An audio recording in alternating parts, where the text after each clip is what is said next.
मैंने बात समझ आई नहीं। रियल में मैं कौन हूं? मैं वो जीवात्मा हूं। मैं वो जीवात्मा हूं। किसका अंश हूं? परमात्मा ने इस जीवात्मा को, जीवा का लक्ष्य क्या होता है? जीवा का लक्ष्य होता है अपने कामों के द्वारा परमात्मा को प्राप्त करना, परमात्मा में विलीन हो जाना। ये मेरा मुख्य लक्ष्य है। यहाँ पे हम क्या करते हैं, जब वहां से चलते हैं ना, तो चलते समय तो चलते हैं भाई, चलेंगे अभी जाएंगे। आत्मा क्या होती है? दिखती नहीं है, बिजली दिखती नहीं है, ट्यूबलाइट हुआ जला तो पता चला। हमको शरीर इसलिए मिला है, बुद्धि इसलिए मिली है कि हम इस प्रकृति को बचा सकें, इस प्रकृति को बचा सकें, लोगों के लिए परोपकार की भावना से कुछ काम करें।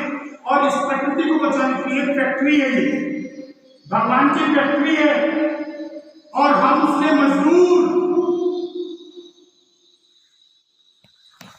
भगवान की फैक्ट्री, हम उसके मजदूर।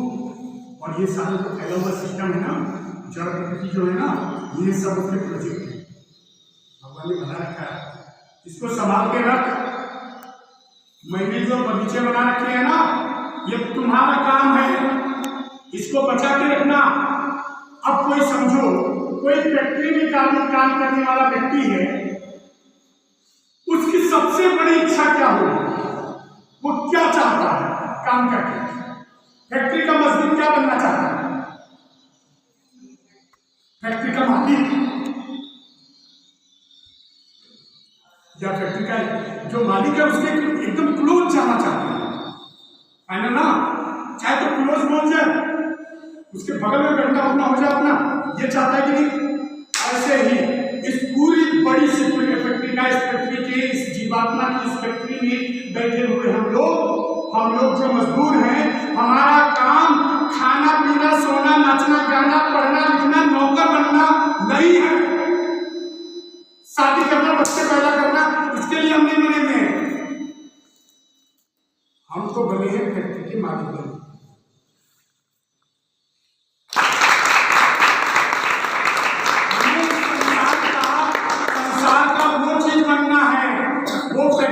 वो मालिक बनना है जो इस सिस्टम का देख रेख कर सके। वो कौन करता था? वो ऋषि मुनि करते थे, उनके कंट्रोल में बहुत सारी चीजें। समझ में आया क्या बोला मैंने? हमारा लक्ष्य क्या है? भगवान को प्राप्त करना। अब भगवान को प्राप्त करने के लिए हमारा काम क्या है? हमारा काम है जीवनचर्या। जैसे दिनचर्या करते हैं, भगवान की प्राप्ति के लिए हमें अच्छा काम करना पड़ेगा। सारे जीवों को हमें जीवन ज्ञान देनी पड़ेगी, सारे लोगों के लिए हमको उपकार का काम करना पड़ेगा।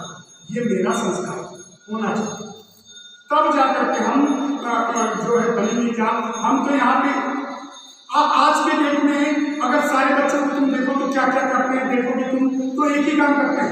नौकरी कैसे मिलेगा? हम इंजीनियर कैसे बन जाएंगे? हम डॉक्टर कैसे बन जाएंगे? इसी धंधे में पड़े हुए। पढ़ा लिखा व्यक्ति होता है ना, तुम्हें बता दो, जिस दिन तुम सही मायने में पढ़ोगे, जिस दिन पूरी दुनिया के बारे में तुम्हें समझ में आ जाएगा, जिस दिन तुम्हें अपने बारे में समझ में आ जाएगा, तुम नौकर बनना बनो, किसी से भी डरोगे नहीं, कोई किसी की भी परवाह नहीं करोगे। अगर नमक रोटी खाओगे ना, अरे इस पेट के लिए जीना है यार, मलाई खाना जरूरी है तुमको, शरीर ही बचाना है ना, बड़े से बिल्डिंग में रहना जरूरी है तुमको। क्या वो बिल्डिंग तुम्हारे लिए हजारों वर्ष लाखों वर्षों के लिए वो बिल्डिंग है क्या? झोपड़पट्टी में रहो ना। इसीलिए ऋषि मुनियों को फर्क नहीं पड़ता था, वो जंगल में जाके रहते थे, कुटिया बना लेते थे। भाई नहीं लाइफ है, कहां पड़े हुए धंधे में निकलना है। एक जीवन चर्या होती है जो हमारे अंदर संस्कार, बहुत बड़ा विषय है। मैं तुम्हें बोल चुका हूं कि कम से कम नहीं कुछ बोलूंगा तो 50 से 60 घंटे बोलूंगा संस्कार की चीज। अब मैं थोड़ी जल्दी भी करूंगा, आप ध्यान से समझिए। सब कुछ समझ में आ गया आपको? तो एक चीज होती है, एक होता है दिनचर्या, दूसरी होती है जीवनचर्या। एक होता है प्रकृति, एक होता है जड़ प्रकृति, एक होता है चेतन प्रकृति। समझ में आ गया? जड़ प्रकृति का एक संस्कार है।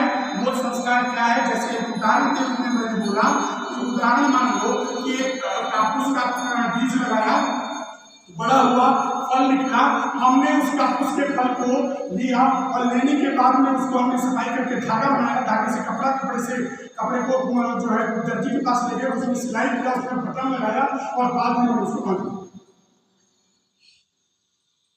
मिट्टी ने अपना संस्कार किया, हमने अपना संस्कार किया, दोनों बातें हुई। दोनों में अंतर क्या हुआ? एक और उदाहरण ऐसे ही लेते हैं कि दूसरा उदाहरण लेते हैं तापस के अलावा मान मूल प्रकृति जड़ प्रकृति का एक और है नदी। हमने बनाया है क्या? झरने हमने बनाए हैं क्या? ये बनाया ना। झरने हमने नहीं बनाए, नदियां हमने नहीं बनाई। ये गंगा नदी हमने बनाया क्या? नहीं बनाया ना, प्रकृति ने बना रखा है, प्रकृति ने बना रखा है, इसने जड़ प्रकृति ने बनाया। हमने यहाँ से एक गड्ढा खोदा, अपने खेत पर एक नहर बना दी, तो नहर के थ्रू पानी गया हमारे खेत में पानी पहुंच गया, हमने अपना काम कर लिया ना। तो प्रकृति ने अपना संस्कार किया, नदी बना दिया, झरने बना दिए, हमने संस्कार किया, एक नहर बना दिया। और अपने व्यक्ति हम और आप संस्कार क्यों किया करते हैं? संस्कार इसलिए करते हैं कि प्रकृति कभी भी पूरी तरह से कोई भी चीज एकदम डायरेक्टली यूज करने वाली चीज प्रोजेक्ट में नहीं लाती। उदाहरण क्या? जैसे सोने के खान में जाओ, मूल प्रकृति डायरेक्ट कोई ऐसी चीज नहीं देती है तुम जिसको डायरेक्ट यूज करो, ऐसा नहीं होता। जैसे मान सोना काम करता है खान से, खान मिट्टी के अंदर से निकलता है ना सोने वगैरह, हमने जब निकाला उसको तो डायरेक्टली उसको लगा करके हार बना लेते हैं क्या? काम में डायरेक्टली हार बना लेते हैं क्या? नहीं, वो प्रकृति के संस्कार से उत्पन्न हुआ सोना है। कैसा है? मटमैला है, गंदा सा है, ऊपर से भी मिट्टी मिक्स है वगैरह वगैरह है, जंगल पड़ा हुआ वगैरह कर सकते। उसको क्या करोगे तुम? क्या संस्कार करोगे तुम? जाके के संस्कार करोगे, उसको आग में जाके जलाओ। आग में जलाने में क्या होगा? सोना तो नहीं जलेगा, उसका गंध भी जल जाएगा और उसके बाद सोना चमक करके हो जाएगा, खड़ा हो जाएगा। यही होता है ना, भट्टी में पकाने पे सोना क्या होता है? खड़ा एकदम साफ दिखने लगता है, चमकने लगता है। अब वो जो पहला प्रोसीजर हमने किया, वो पहला प्रोसीजर करने के बाद में डायरेक्टली हम मान सकते हैं क्या? नहीं। अब क्या करेंगे? सेकेंड स्टेप करेंगे, उसको एक सुनार के पास ले जाएंगे जो सोने का काम करता है। वो उसको क्या करेगा? उस सोने को चाहे तो मुकुट बना देगा, चाहे तो हार बना देगा, चाहे तो बाली बना देगा, चाहे तो चूड़ी बना देगा, एक आकृति दे देगा। Second step. थर्ड स्टेप क्या करेंगे? थर्ड स्टेप क्या कर सकते हैं? अगर हमने मुकुट बनाया, हमने सोना लिया, हमने उसको आग पे तपाया, सेकेंड स्टेप किया कि हमने उसको करता मुकुट के रूप में कन्वर्ट कर दिया, एक आकार दे दिया। अब तीसरा स्टेप क्या करेंगे? और अच्छा बनाने के लिए उसमें कुछ मणि वगैरह। 3 स्टेप किया हमने। पहला मैंने किया दोष परिमार्जन, जो उसकी बुराई थी उसको निकाल दिया। सेकेंड स्टेप मैंने किया गुण आधान, यानी क्वालिटी उसमें डालना, कुछ ऐसी क्वालिटी डाल देना जो मेरे लिए कामयाब हो जाए। तीसरा स्टेप मैंने किया दोष परिमार्जन के बाद में गुणाधान के बाद में दोष परिमार्जन गुणाधान हीनांग पूर्ति, उसको बोलते हैं हीन अंगों की पूर्ति, जो कुछ कमी आ जाए उसके लिए उसमें कुछ करना। जैसे मैंने कपास के बारे में, फल वगैरह के बारे में, किसी भी चीज के बारे में ये 3 स्टेप टाइम होता है। कोई भी संस्कार 3 स्टेप से चलता है। पहला क्या? पहला मैंने जैसे बोला, पहला स्टेप मैंने किया उस सोने के खान से निकालने के बाद में उसकी मिट्टी उट्टी निकाले। सेकेंड स्टेप मैंने किया उसको मुकुट के रूप में या हाथ के रूप में कन्वर्ट किया। थर्ड स्टेप किया मैंने उसमें हीना बन के उसमें हीरे वगैरह लगा दिए। अब वो मेरे काम के लायक हो गया। तुमको नहीं लगता हर काम के लिए हम यही काम करते हैं? किसी चीज को यूज करते समय हम यही काम करते हैं। नोट करना, कोई भी काम, कोई भी नया काम उठाओ, हम सबसे पहले क्या करते हैं? उसकी जो गंदी गंदी चीजें हैं उसको हटाते हैं, जो बुराई है उसको हटाते हैं। अब उसमें जो मूल चीज है उसको निकालें, मेन चीज निकालें। हमने फल ले लिया, आम का फल लिया या केले लिए छिलका कर, काम के नहीं हुए बुद्धि, अरे यार ऐसे नहीं खाएंगे और जूस बना चल ना ड्राई फ्रूट थोड़ा दूध डाला मलाई डाला आप उसको बोला यस, अरे ये गुण आ गया सेकेंड स्टेप हीना नहीं यार थोड़ा सा ऊपर से कुछ डालो मस्त काजू वगैरह ऊपर से अच्छा लगना चाहिए, क्रीम वगैरह सब बनाना, ये क्या हीना में। अब अरे यार तुम डायरेक्ट केला खा लेते बिना छीले खा लेते डायरेक्ट खाता क्या, मतलब संस्कार जो होता है प्रकृति जो हमें चीज देती है वो हम सारी चीजों के साथ हम 3 स्टेप को अपनाते हैं। पहला स्टेप होता है दोष परिमार्जन, दूसरा स्टेप होता है गुण गुणाभान और तीसरा स्टेप होता है हीना। फाइनल दुनिया की किसी भी चीज को ऐसा ही करते हैं फाइनल ना। अब बताओ कितनी सरल की बात है, अगर कोई मुझसे ये कहे कि सर मैं संस्कार का पालन न करूं तो चलेगा क्या,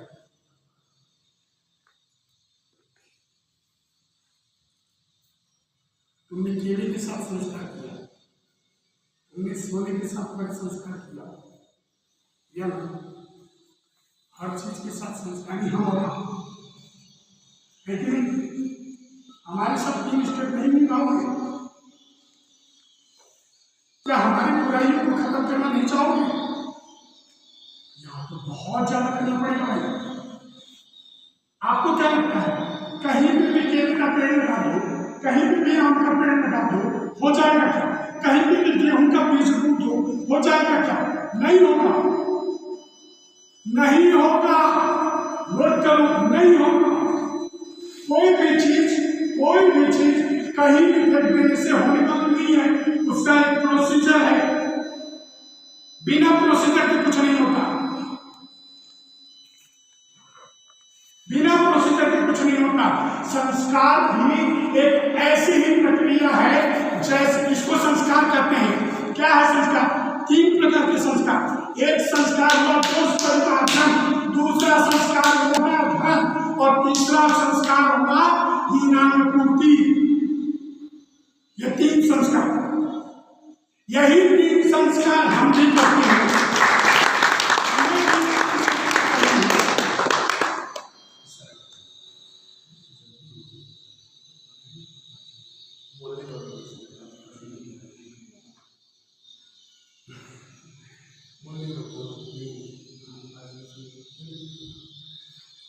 अरे 20 मिनट मिलेंगे, बोर नहीं होगी, एकदम बोर नहीं होगी, बहुत इंपॉर्टेंट विषय है। आपको ऐसा जब संस्कारों से बनते हैं, जब संस्कारों से बनते हैं तब जाकर के संसार में उपयोगी बनता है। हम संस्कार बिना कुछ नहीं है। अब चूंकि अब इन्होंने पहले से मुझे ऐसा बोल दिया है तो उसके बारे में हम समझ लेते हैं। जैसा मैंने कहा कि बहुत चीज़ हमें कुछ नहीं, संस्कार बताया कि संस्कार क्या क्या चीज़ें चीज़ें मैंने बताया, क्या दोष परिमार्जन, गुणाभान और ज्ञानपूर्ति, ये 2 को हमने बताया। अब यही चीज हम अपने के साथ भी करते हैं। जब खेती करते हैं, खेती करने वाला हम क्या सबसे पहले खेत की समझता करता है, फिर उसको जोतता है, जोतने के बाद में जाकर के उस मिट्टी को जब पूरा ढीला बना देता है, उसके बाद जाकर के जब उसमें उस मिट्टी में एक कैपेसिटी बन जाती है कि अब ये बीज को उत्पन्न कर सकते हैं, तभी जाकर के उसमें बीज फूटता है और तभी बीज फूटने के बाद में एक पौधा उत्पन्न होता है ना, और वो पौधा तभी होगा, अदरवाइज नहीं होगा। ऐसे ही एक स्त्री पुरुष का संसर्ग, एक स्त्री पुरुष के संसर्ग से होने वाला जो बालक है वह बालक भी किसी संस्कार से उत्पन्न होता है और संस्कार को ही लेकर के बड़ा होता है। बिना संस्कार के कुछ नहीं होता। सबसे पहले माँ को, एक स्त्री को माँ बनने के लिए माँ की तरफ डेवलप किया जाता है, माँ की तरफ उसको ऊंचा बनाया जाता है। जब कितने माँ के करने की लायक बन गए। कितने संस्कार है मानिए, ऋषि मुनियों ने कितने संस्कार बनाए थे मालूम है? मालूम है आपको कितने संस्कार है? गौतम ऋषि ने 40 प्रकार के संस्कार बताए। 40 प्रकार के संस्कार हमारे औरत के लिए 40 प्रकार के संस्कार बताए। महर्षि अंगिरा ने 25 प्रकार के संस्कार बताए। महर्षि वेदव्यास जी ने 16 प्रकार के संस्कार बताए। मनुस्मृति ग्रंथ में मनु ने लिखा है वो 13 प्रकार के संस्कार बताए। और आश्वालायन सूत्र में जो लिखा हुआ है 11 प्रकार के संस्कार है। पारस्कर सूत्र में 12 प्रकार के संस्कार है। और मीमांसा दर्शन में 16 प्रकार के संस्कार है। अन्य लोगों ने अलग अलग संस्कार बताए, लेकिन मुख्य रूप से जो सर्वमान्य संस्कार है वो 16 प्रकार का संस्कार है। मैंने बताया जो तुम करते हो ना वो संस्कार रोज का संस्कार है। हकीकत में कैसा संस्कार होता है समझो। संस्कार कैसा होता है यह समझना। 16 प्रकार के संस्कार मुख्य रूप से होते हैं। 16 प्रकार के संस्कार को सबने मान्यता है। हम हमारे डेवलपमेंट में हमारे मृत्यु तक जीवन जन्म लेने से पहले से लेकर के जन्म के मृत्यु तक 16 प्रकार के संस्कार। पहले संस्कार का नाम है गर्भाधान संस्कार, यानी बीज लगाना और जीव की कल्पना करना। उससे पहले ही संस्कार स्टार्ट हो जाता है। जब हम गर्भाधान संस्कार करते हैं उससे पहले स्त्री का एक संस्कार किया जाता है जिसका नाम है गर्भाधान संस्कार।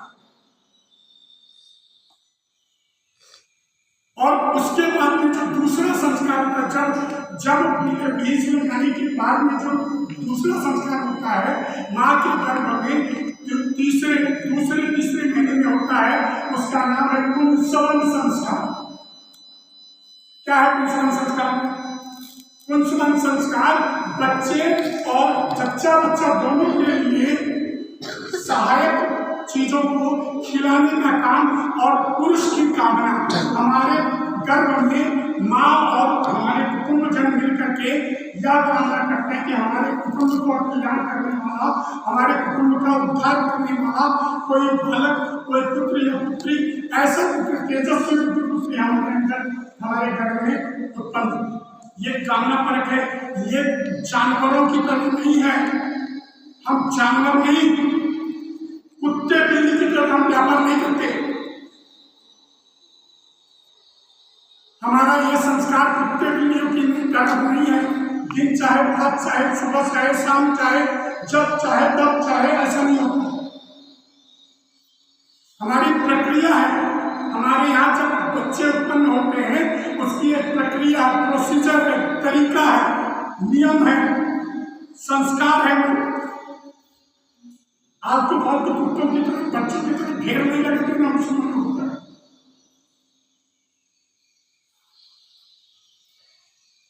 भेड़ बकरियों की पचानी मुक्तियां नहीं। अगर अच्छा चाहिए, कोई गिरे का मंदिर उत्पन्न करना है तो वो संस्कार से गुजरना पड़ेगा। दूसरा पुष्पन। तीसरा संस्कार होता है सीमंतोनयन। सीमंतोनयन ये औरतों के द्वारा किया जाने वाला संस्कार है जो महिलाओं के पुष्टि के लिए उसको जो है अंकुरित बीज वगैरह खिलाने का काम किया जाता है। यहाँ पे सिंदूर वगैरह लगा करके उसके सुख की कामना की जाए, उसके बच्चे को कोई प्रॉब्लम ना हो, इसके लिए ये तीसरा संस्कार हमारे लिए किया जाता है। नेक्स्ट संस्कार, उसके बाद जो संस्कार होता है सीमंतोनयन के बाद वो होता है जातकर्म संस्कार, जो सब लोग बनाते हैं। यहाँ के लोग भी बनाते हैं, अमेरिका वाले भी बनाते हैं, सब मनाते हैं। बर्थडे उसको मनाते हैं ना, जन्म होने पर उत्सव मनाते हैं ना, इसको बोलते हैं जात, उत्पन्न होने का संस्कार।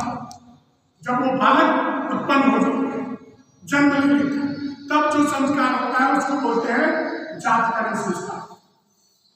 नेक्स्ट स्टेप अब होता है निष्क्रमण संस्कार। जातकर्म संस्कार के बाद नामकरण संस्कार, उसके 1 महीने के बाद या 1 महीने, कभी कभी साल भर के बाद भी होता है। ऐसा नहीं है, जरूरी नहीं है कि 1 दिन के बाद। जब जन्म लेता है बच्चा तो 1 महीने के बाद, 10 दिन के बाद, 10 दिन से लेकर के 1 महीने, कभी कभी 1 साल तक भी नामकरण संस्कार किया जाता है। उस बच्चे का नाम रखा जाता है, और पटा नाम चुटपुरी टुटपुरी रखा जाता है। एक तरीका है नाम रखने का,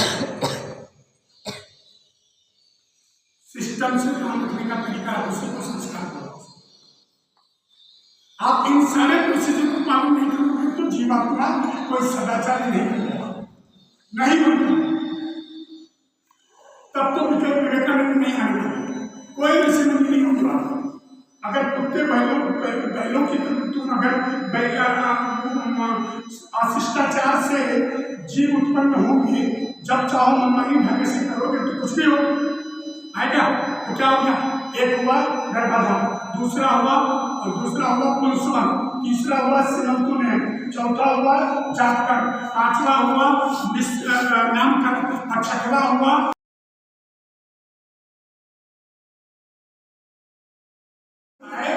इसके लिए ही ये सारे संस्कार किए जाते हैं। पुंसवन हो, सीमंतुनयन हो, जातकर्म हो, उसके खाने पीने का तरीका ना, उनको कुछ भी कुछ होता है, उस मंत्रों को पढ़ोगे, देखोगे, तो लगाओगे तो पता चलेगा। वो बता रहा है कि माँ को कैसे रहना है। अब माँ गर्मी में है और सिगरेट मार रही है, तो बच्चा भी सुबह बचपन में जब उठेगा तो वो भी तो सिगरेट ही पी देगा। अब मम्मी शराब पी रही है दूध बच रही है, तो बेटा क्या लायक बनेगा? वो भी शराब ही दूध देगा, उसको तो पहले ही से शराब मिल रहा है। वो बकरे का खाएगी तो वो भी तो बकरे ही खाएगा। वो जैसा माँ खाएगी वैसा ही बच्चा खाएगा। तो माँ को भी माँ का संस्कार, और पहला संस्कार माँ का संस्कार, दूसरा संस्कार उस बच्चे का संस्कार। माँ के संस्कार से बच्चा उत्पन्न होता है। अब तुम समझो, 6 महीने तक 8 प्रकार के संस्कार को हमने देखा। अब ये 8 हमने बोला था, क्या बोला था? सबसे पहला स्टेप होता है दोष परिमार्जन। संस्कार का 3 स्टेप, क्या क्या बोला था? दोष परिमार्जन यानी गलतियों को निकालना, दूसरा क्वालिटी डालना। चलो यहाँ तक 6 महीने तक जो प्रोसीजर, जो संस्कार होता है, 8 संस्कार होते हैं 16 संस्कार में से, वो 8 के 8 संस्कार कहलाते हैं दोष परिमार्जन। यानी बच्चे में जो गंदगी है, गर्भ से निकलने से जो गंदगी होता है शरीर में, वो शरीर की गंदगी को निकालने के लिए जिस प्रोसीजर को फॉलो किया जाता है वो है वो 8 संस्कार। आगे अब कौन सा संस्कार है? बुरा खाना। अब उसमें एक क्वालिटी डालनी है। क्या करें? क्वालिटी डाल संस्कार है बच्चे को, उसके बाद जो पहला संस्कार किया जाता है वो है सिखा। ये सिखा, आप ये मत समझना पंडित जी को रखना चाहिए, भूल के मत सोचना, सबको रखना चाहिए। सारे मानव जातियों के लिए है ये, मूर्खता मत करो, और खास तौर से महिलाओं को है। ये देख रहे हो, ये रीढ़ की हड्डी दिख रही है, हमारी रीढ़ की हड्डी, वहां से एक सुषुम्ना नाम की नाड़ी नस, उसके अंदर से सुषुम्ना नाम की नाड़ी इस पूरे शरीर में एक्टिव रहती है, इस पूरे शरीर में एक्टिव रहती है। ये सुषुम्ना नाम की नाड़ी जस्ट यहीं पे, ये जहाँ आप देखो, इस जो पीठ से हड्डी से होते यहाँ खत्म हो रही है कि नहीं? ये जहाँ से खत्म होगा, वहाँ से हमारे शक्ति, हमारी जो ऊर्जा है, शरीर की ऊर्जा है, सबसे ज्यादा ऊर्जा यहीं से निकल जाती है। और इसको बोलते हैं, इसका नाम है बुद्धि चक्र। यहाँ पे इस शिखा के ठीक नीचे एक बुद्धि चक्र होता है। इस शिखा के ठीक नीचे एक बुद्धि चक्र होता है, और बुद्धि चक्र के ठीक नीचे, ठीक बगल में एक ब्रह्मरंध्र होता है, और इस ब्रह्मरंध्र के ऊपर एक अष्टकमल होता है। होता है क्या? बेहतर। अगर यहाँ पे पीछे से जाकर के तुम्हारे कोई यहाँ पे यहाँ एक बहुत मर्म स्थान होता है। मर्म स्थान सबको क्या होता है? मर्म स्थान वो होता है बहुत ही लचीला से, ऐसा होता है उस पर कोई चीज कर देना अचानक तो आदमी मर जाएगा। हमारे शरीर में ऐसे बहुत सारे जगह है जिसमें मार देने से आदमी मर जाता है, यहाँ पे भी वही जगह है, वहां पे मार देना कोई आदमी मर जाता है। जब हम कोई, जैसे मैं अभी बोलते हैं, हम जब कोई अच्छा शब्द बोलते हैं, जब हम उसको कर्म का पाठ करते हैं, हरे ओम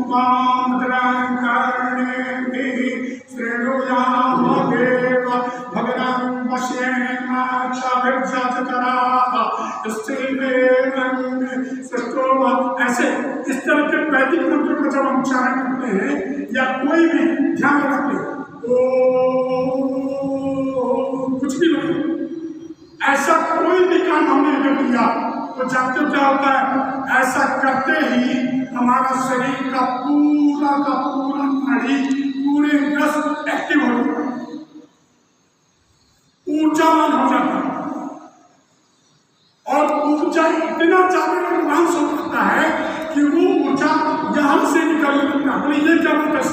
यहां से क्यों निकलेंगे, इधर से क्यों नहीं निकलते? इसका लॉजिक क्या है सर? इसका लॉजिक बता दो, इसका लॉजिक क्या है?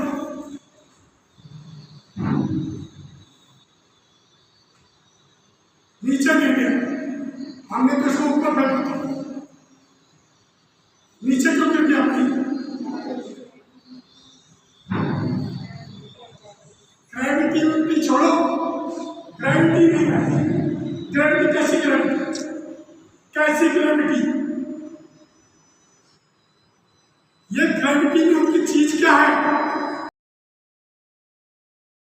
बड़ा है, आंसर मिल गया। समुद्र बड़ा है। पानी के लिए सबसे बड़ी जगह क्या है? समुद्र। ये प्रकृति की चीज है, इसीलिए प्रकृति में गिर जाती है। दिया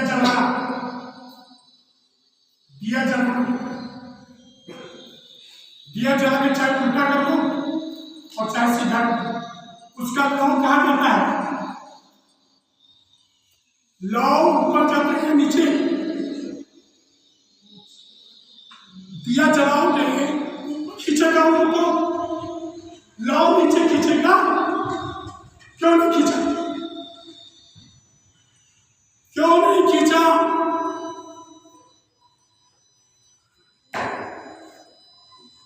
तुम्हारे में आंसर है। पूरी प्रकृति में, पूरे ब्रह्मांड में अग्नि का मेन स्रोत क्या है? सूर्य। इसीलिए जब आग यहां जलता है ना, तो वो आग जो है सूर्य की ओर अपने आप को लेकर जाने का प्रयास करता है। ऊर्जा कभी नीचे की ओर नहीं जाती है, क्योंकि उसका जो पुंज है, उसका जो समुद्र है, वो समुद्र सूर्य में है। उसकी ग्रेविटी वहां काम कर रही है। यानी ग्रेविटी कहाँ होती है? ग्रेविटी उसके पुंज में होती है। मिट्टी का सामान रखोगे तो फिर से मिट्टी में आएगा, ऊपर चलने वाला नहीं है। जिसका पुंज जहां है वहीं जाएगा। आपको मालूम है शरीर में 3 चीजें मुख्य रूप से है। क्या? हमारा ये जो मन है ना, ये मन किससे बनता है? खाना खाने से। अच्छा जैसा खाओगे वैसा तुम्हारा शरीर है, वैसा वैसे देखो, वैसी सोच में बैठो, वैसी सोच में बैठो। हमारी बुद्धि कैसे बनती है? हमारी बुद्धि बनती है तेज से, ऊर्जा से। ऊर्जा के ऊर्जा से हम बोले हमारी शक्ति का जितना ऊर्जा है वो एक्टिव हो जाता है। जब हम कोई काम करते हैं, एक्टिव होने के बाद में वो जब एक्टिव हो, जैसे मैंने बोला दिया जलाए, दिया जलाने पे उसकी रोशनी ऊपर की ओर जाती है, वैसे ही हमारे शरीर की ऊर्जा निकल करके ऊपर की ओर जाती है। यानी शायद जब हम बोलते हैं तो हमारे शरीर की जितनी भी ऊर्जा है वो नीचे नहीं जाता, वो सब के सब ऊपर की ओर जाता है। ऊपर कौन सी जगह है से नहीं, यही है। और ये है जहां से वो ऊर्जा निकलने की कोशिश करता है, निकलने की कोशिश करता है। और ज्यादातर वो किससे निकलता है? बाल केस के मार्ग से निकलता है। तो लोग क्या करते हैं, उस केस को निकल के बांध देते हैं। वो केस जो बांधते हैं, औरतें जो बांधती हैं केस, हम जो चुटकी को बांध के रखते हैं, ये बांध देने से क्या होता है, वो ऊर्जा बाहर नहीं निकल पाती है और फिर से हमारे शरीर में हो जाती है, जो हमारे शरीर के लिए, इसीलिए सबको चोटी लगती है।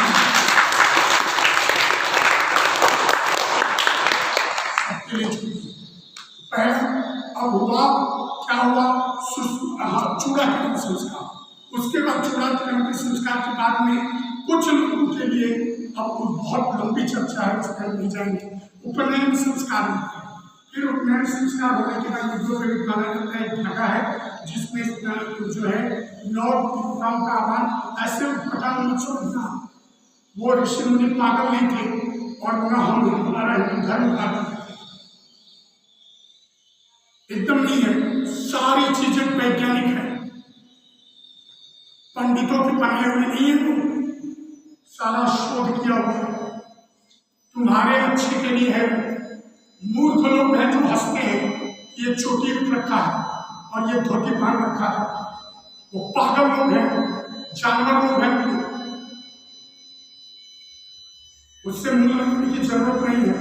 गर्व करो कि हम हिंदू हैं, स्वाभिमान रखो कि तुम ऐसी जगह पैदा हुए और साथ में संस्कार बनाने की कोशिश भी करो। चूड़ा का संस्कार, फिर हो गया उपनयन संस्कार, उसके बाद उपनयन संस्कार के बाद देखता अपने लक्ष्य को देखता, क्या है लक्ष्य? मछली।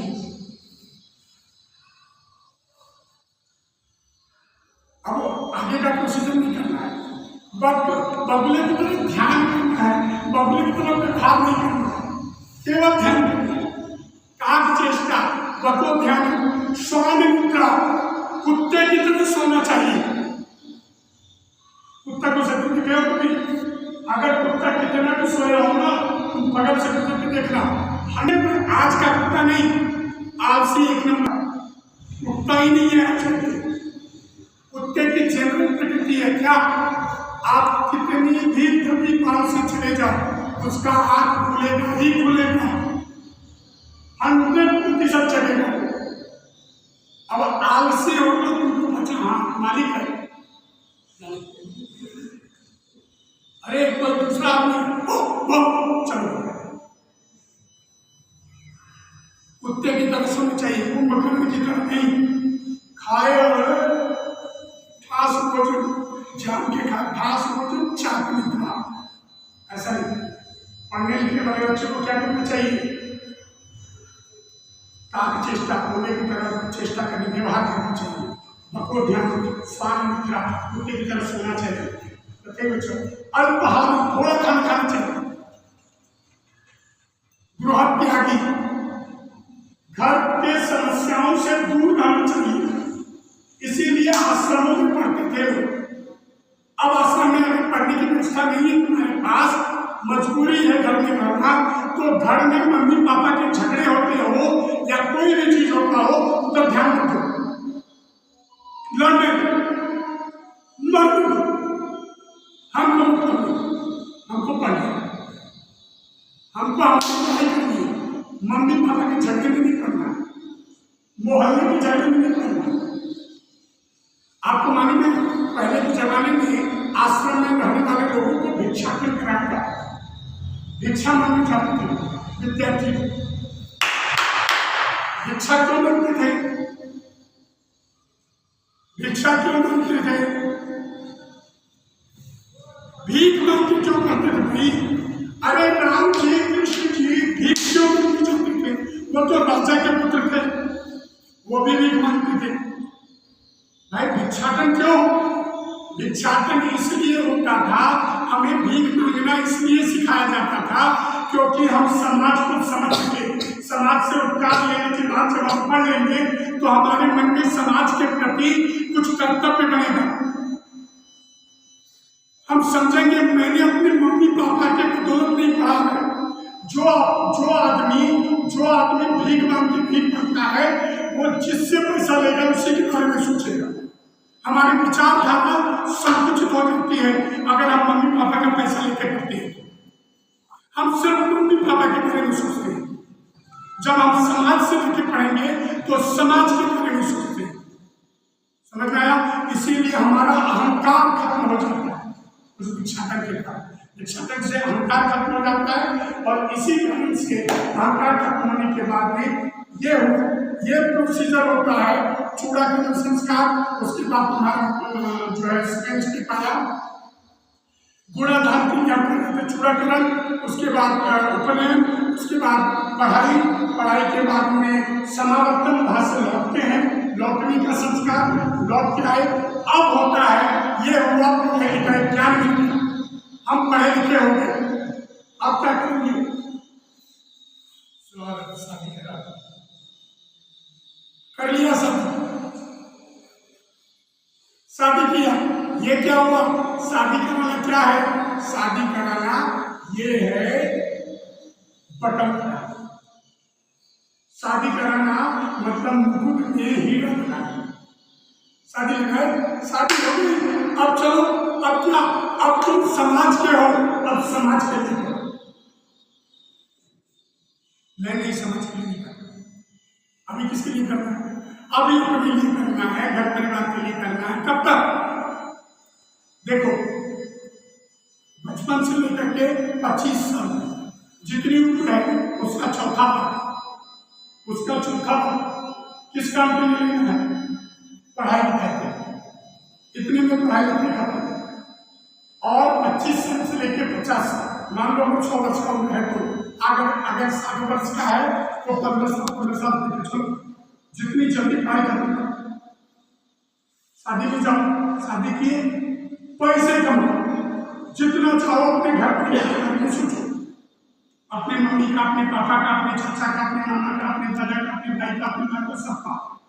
अब शादी हो गई, परिवार हो गया, परिवार का डेवलपमेंट हो गया, परिवार के बारे में सोच लिया। अब क्या करना चाहिए उसे? अब करना चाहिए वानप्रस्थ। वानप्रस्थ क्या? वानप्रस्थ मतलब क्या? वानप्रस्थ का मतलब है समाज के लिए काम, परिवार के लिए नहीं। परिवार का काम करना बहुत हो गया, बहुत सोच लिया घर के बारे में, पत्नी के बारे में, बच्चे के बारे में, मम्मी के बारे में, पापा के बारे में, मामी के बारे में, सब कुछ हो।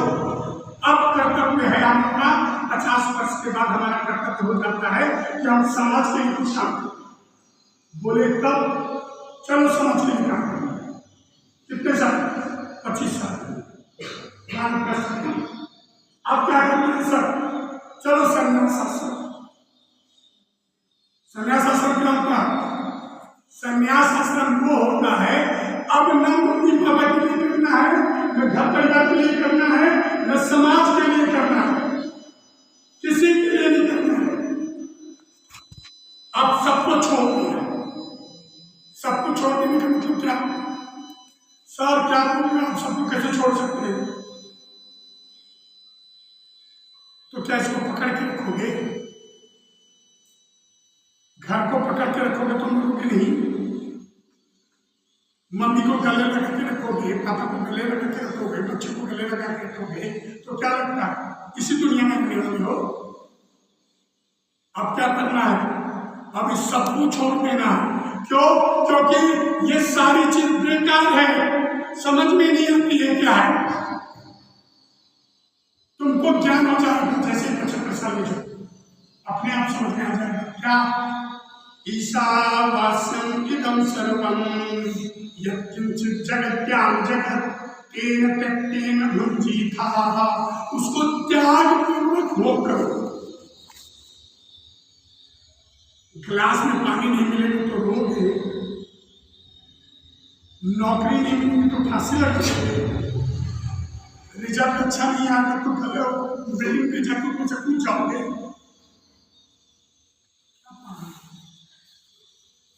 यही कहोगे इसके लिए लाइफ मिली है। अरे लाइफ इसके लिए मिली नहीं है, शुरू में मैंने बोला लाइफ किसके लिए मिली है?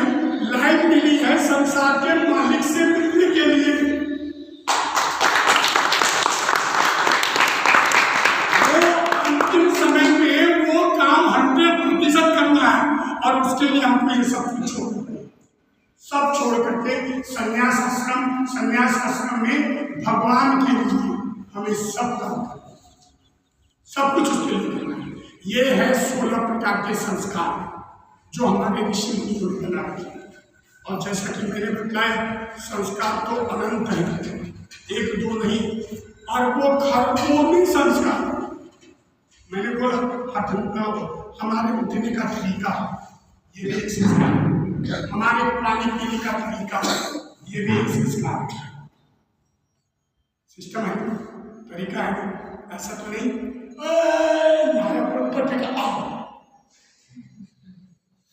ये संस्कार है, एक बंदर है,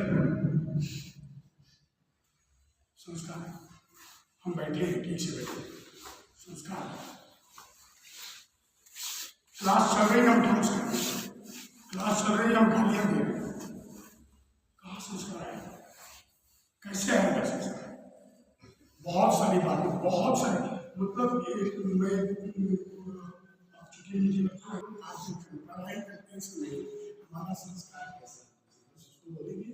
और ये गीता का श्लोक है, गीता के श्लोक के आधार पे हम इस बात को रखने की कोशिश करते हैं। भगवान कृष्ण ने कहा, क्या कहा? श्रेयान् विद्यमयात् यज्ञात् ज्ञाने यज्ञः परं तपः। उसने कहा सबसे अच्छी चीज है श्रेयान् विद्यमयात् यज्ञात्, द्रव्य से यज्ञ करने की अपेक्षा, हवन करने की अपेक्षा, ठीक है, काम धाम करने की अपेक्षा ज्ञान अर्जन करो, पढ़ाई लिखाई करो। श्रेय है अच्छा, श्रेयान् विद्यमयात् यज्ञात् ज्ञाने यज्ञः परं तपः सर्वं कर्माखिलं पार्थ। सब कुछ एक दूसरे संसार की हर चीज, हर नॉलेज मिल जाती है, हर कामना पूरी हो जाती है पढ़ाई करने से। आप पढ़े हो तो सब हो जाएगा, सब होगा, लेकिन पढ़ना है, पास होने के लिए नहीं, पढ़ाई करने के लिए पढ़ना है। उसके बाद बोला जब आप गुरु जी के पास जाते हो सीखने के लिए, सर के पास जाते हो तो कैसे पढ़ना चाहिए? तो उन्होंने बोला, भगवान कृष्ण बोला तद विद्धि, उस ज्ञान को कैसे लेना है? तद विद्धि प्रणिपातेन। आप पहले उसके पास जाओ तो उनके सामने झुको, झुक करके प्रणाम करो, प्रणिपात होना चाहिए, झुकना चाहिए आपको, झुक करके बात करो उनसे, लड़ाई करके नहीं। तुम्हारा कोई कर्जदार नहीं है। तद विद्धि प्रणिपातेन, परिप्रश्न डिबेट करो, ये सही, ये गलत, ये कैसे गलत, ये कैसे सही, करना है। लेकिन सबसे पहला काम प्रणिपात करना, झुकना, ये संस्कार है। ये संस्कार क्या सिखाता है? अभिवादन शील से। जो लोग झुक जाते हैं ना वो अच्छे लोग होते हैं, ऐसा मत समझना ये फालतू होते हैं। प्रणिपात से हमारा अहंकार खत्म हो जाता है। जब तक अपने अहंकार को खत्म नहीं करोगे आपको गुरु कुछ नहीं सिखाएगा। आप सर के पास जाकर के उटपटांग करोगे, अगर उल्टा सीधा काम करोगे, गाली गलौज करोगे तो आपको सर पढ़ाएंगे क्या ठीक से? तद विद्धि, वो जानो कैसे? तब प्रणिपातेन, झुक जाओ, तद विद्धि प्रणिपातेन परिप्रश्नेन, प्रश्न करो, उत्तर लो, प्रश्न करो, डिबेट करो, डिस्कशन करो और उनकी सेवा करो। परिप्रश्न, वो जो बोले उसको फॉलो करो। परिप्रश्नेन सेवया, तद्विद्धि प्रणिपातेन परिप्रश्नेन सेव्याम। तब क्या होगा? अब जब उतरा के बोले तो क्या होगा? तब भगवान श्री कृष्ण ने कहा इसके बाद गुरु तुम पे प्रसन्न होकर के अपनी जितनी भी विद्या है ना वो सब तुमको सिखा दो। उपदेश ज्ञान ऐसे नहीं सिखाया पैसा दो पैसा लो, ये पैसे वाला व्यापार नहीं चलता। पैसा जितना दोगे उतना ही ज्ञान सिखाएगा।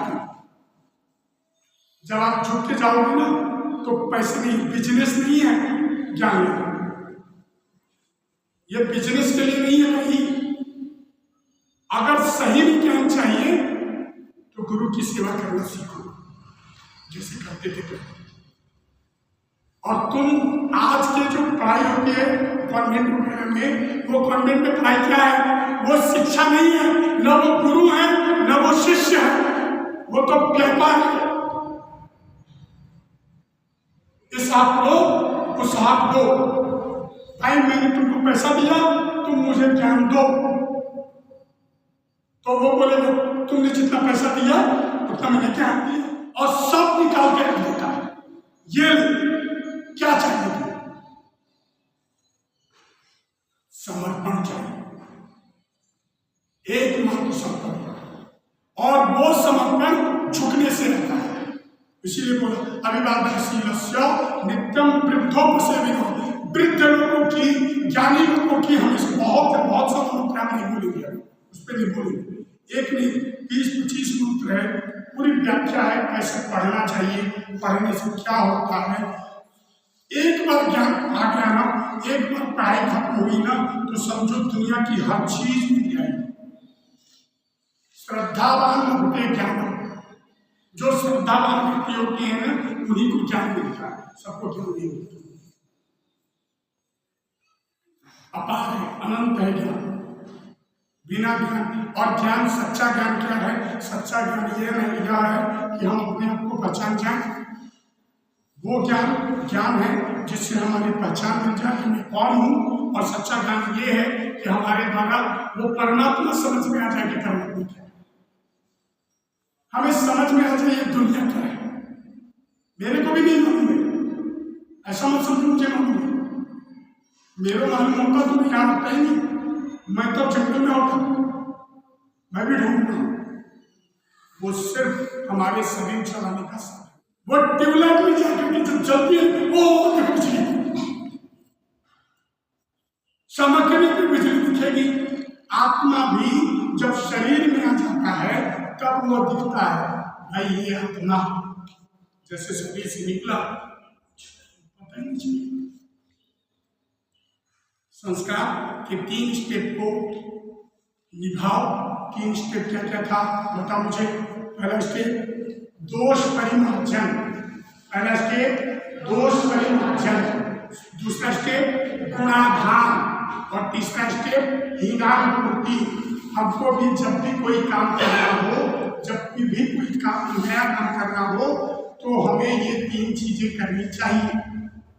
हर चीज, हर बात के लिए क्या करना है? सबसे पहला काम, किसी भी चीज को, कोई भी प्रोजेक्ट लेते हो तो उसमें जो बुराइयां हैं पहले उसको खत्म करो, अब उसको डेवलप से अपने आप को डेवलप करना चाहिए। और इसी तरीके से मैंने जैसा बोला कि बहुत बोलने के लिए था, अंतिम पंक्ति बोलने के लिए। बिच्छू जानते हो? बिच्छू, बिच्छू समझते हो? बिच्छू जो है वो पानी में डूब रहा था, पानी में बिच्छू डूब रहा था। अचानक उसको एक पत्ता मिलता है, उस पत्ते को पकड़ के किसी तरह से वो तैर रहा था, लेकिन थोड़ी देर में ही वो पत्ता भी टूट जाए, वो डंडी भी टूट जाने वाली थी, डंडी पकड़ के खड़ा पानी में डूब रहा था। वहां से एक साधु जा रहा था। साधु ने जानते हो क्या किया? साधु जाकर के उस बिच्छू को बार बार सोच रहा था बेचारा मर जाएगा, डूब जाएगा, मर जाएगा, उस बिच्छू को किनारे लगाने की कोशिश करता। तो हुआ क्या, वो बिच्छू साधु को डर रहा था, बार बार डस रहा था, और फिर भी वो डसा जा रहा है और साधु उसको निकालने की कोशिश किया जा रहा है। अरे जमीन पे आ जाएगा तो बेचारा बच जाएगा, इसलिए वो कोशिश कर रहे थे। साधु एक आदमी देखने लगा, बोले क्या कर रहे हो बाबा जी? बाबा जी आप ये क्या कर रहे हो? बोले कुछ नहीं कर रहा हूँ, ये देखो बेचारा मर जाएगा ये जीव, इसको बचाने की कोशिश कर रहा हूँ। तो बोले आप कोशिश क्यों कर रहे हो?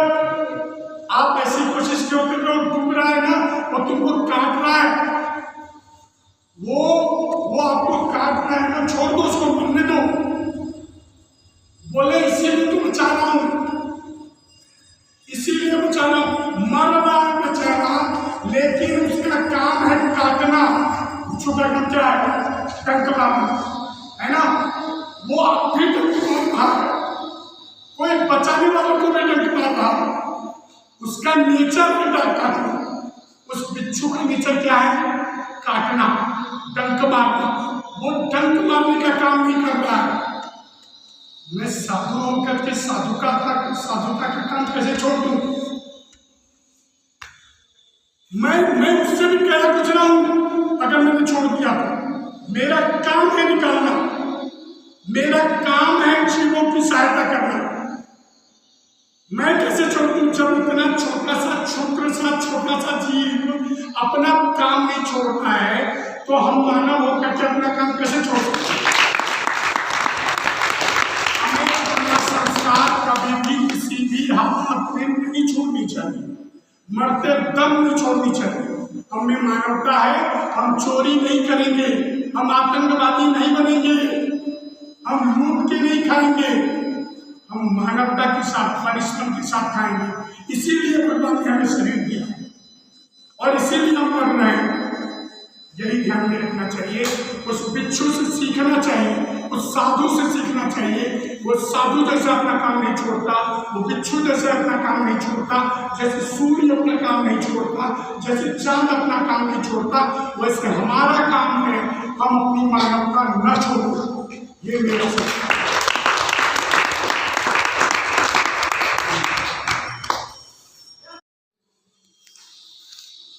देखो मैं कैसे कर रहा हूँ इसको, ऐसे दबाओ, देखो या जैसे जैसे कर रहा हूँ मैं वैसे कर रहा हूँ।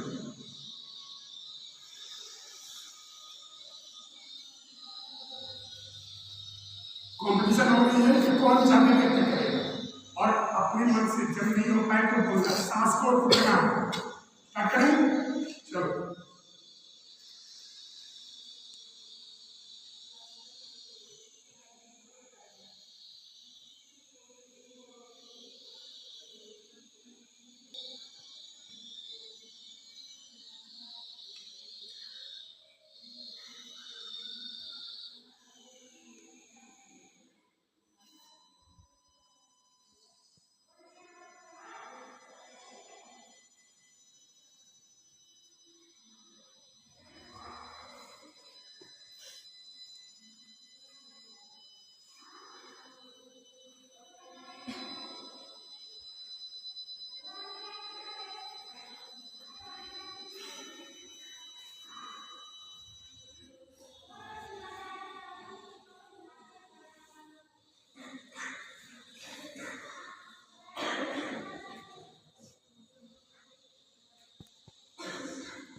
अगर चाहते हो कि हमारा ज्ञान ऊंचा बने रहे, हमेशा ये प्राणायाम किया बोलो, और ऐसे करके बोलो। देखो आपकी नींद है, लेकिन सांस रोकनी है। जितना रुकोगे उतनी आपकी लाइफ बढ़ेगी, आपके ज्ञान का शक्ति बढ़ेगा, बुद्धि बढ़ेगी। बहुत है, बहुत, इतना पढ़ोगे ना 10 जन्म क्या 1000 जन्म लेने के बाद भी पढ़ाई खत्म नहीं होती, नहीं होती। एक 1000 जन्म लोगे तो भी ज्ञान खत्म नहीं होगा। अनंत है, अनंत है, अनंत है। और ऐसा बोल करके हम अपनी वाणी को ध्यान देते हैं। नमो नमः।